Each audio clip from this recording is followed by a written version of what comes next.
Well, hi everyone. It's good for me to join you at this workshop and sharing some insight of my research I have been doing so far. Well, my name is Janvier Kini. I'm from Burkina Faso and I'm working within the project Women Food Entrepreneur Project here based at the University of Amsterdam.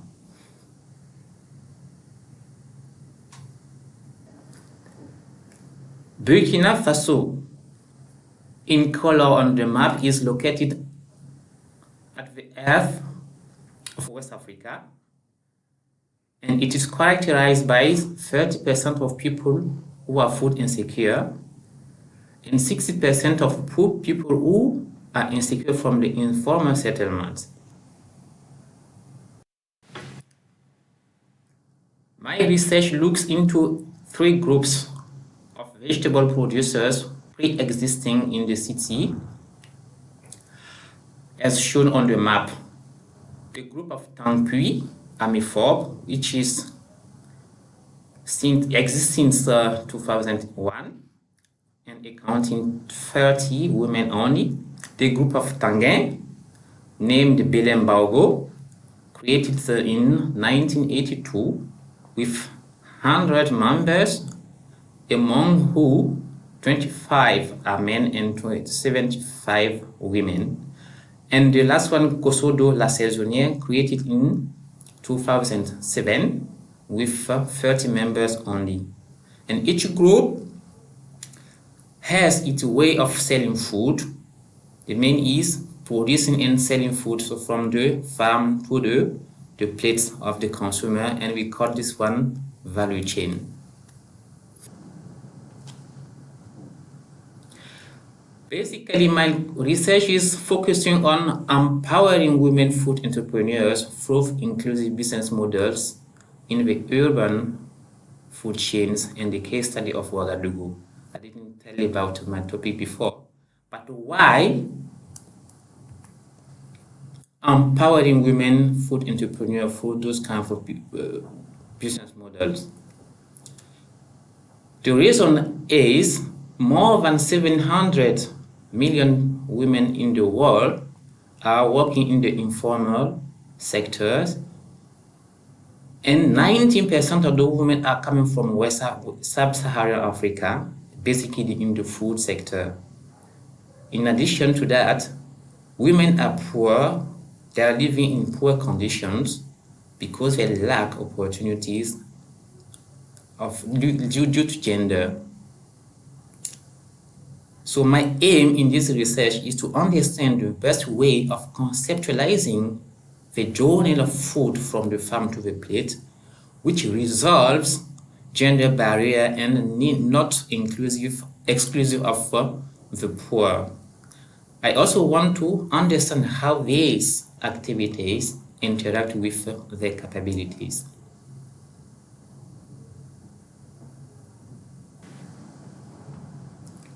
For doing so, I basically use focus groups discussion to assess the capabilities and governance of women groups I studied above, and discuss also the dynamics around the food production, processing, marketing.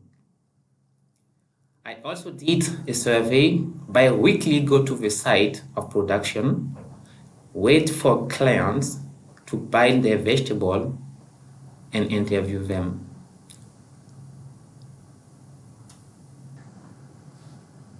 The first finding I came across is in regard to the best way of making food journey to be more gender aware and inclusive, particularly for women.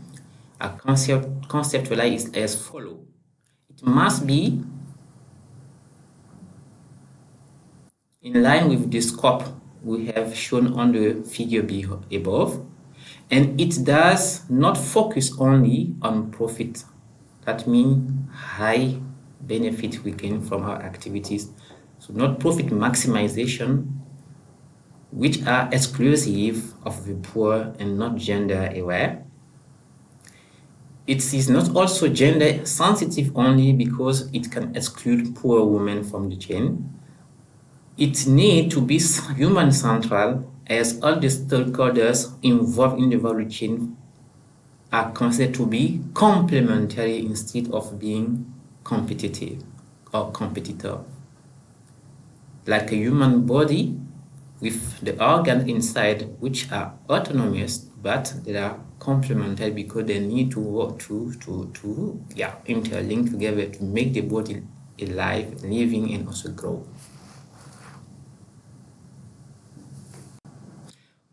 Well, this is not really the finding, but it's just to show some example of the crops women are growing on their site. So basically, you can see the cabbage, the lettuce, and amaranth. Basically, we can find it on each site every time almost.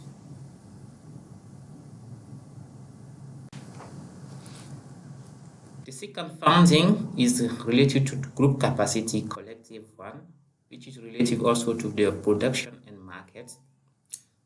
So the first table you can see show the proportion of clients for each group. For example, Tampui and Kosodo sell their food to more than 95% of end consumers, whereas in Tangier, clients are about 99% basically resellers or intermediaries. That means Tampui and Kosodo are evolving in short value chain compared to Tangier, which is in the long value chain. The second table presents the number of campaign or seasons, crop quantity, and also the value per campaign or season.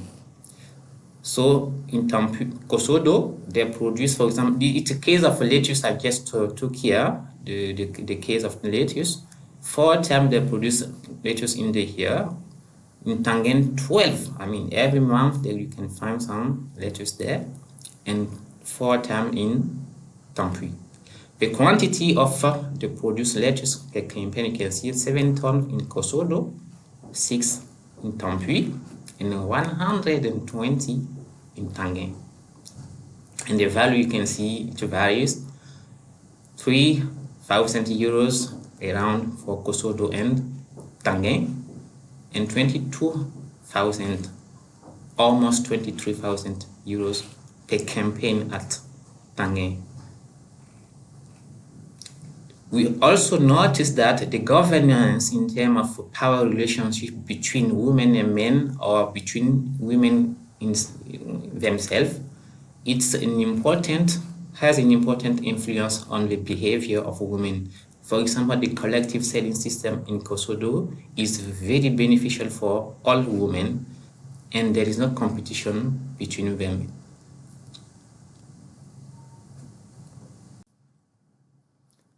The third important finding we came across is still the group capacity, but linked to the infrastructure.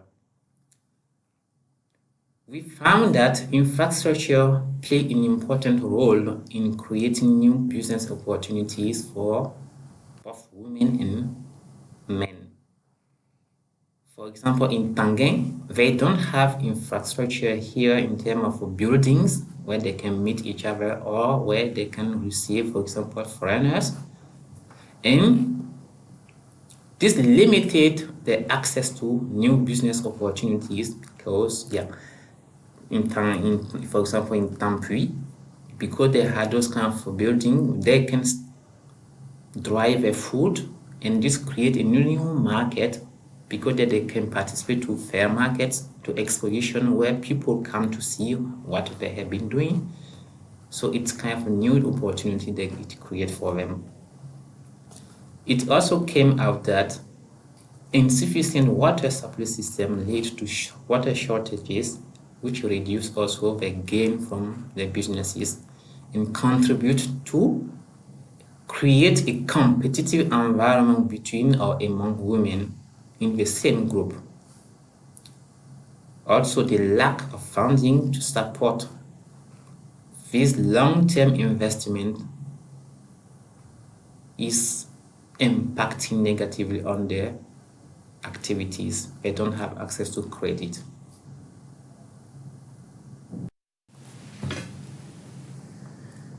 Well, in terms of policy implication of my research, and also linked to my result, I would say, due to their contribution to the economic and social well-being of the city, in terms of income earning or generating, of food supply to the population, the policymakers should especially interest themselves to urban agriculture by creating the institutional facilities to promote such businesses. For example, a public institution, financial one, could be a warrant for the access to low-rate credit collectively, not individually, to fund the infrastructure and material and supervise, the state or the institution has to supervise the group governance to make sure that competitive situation do not happen. For now, thank you everyone. Thank you for listening for me, and I hope you will enjoy again the remainder of the workshop. Bye.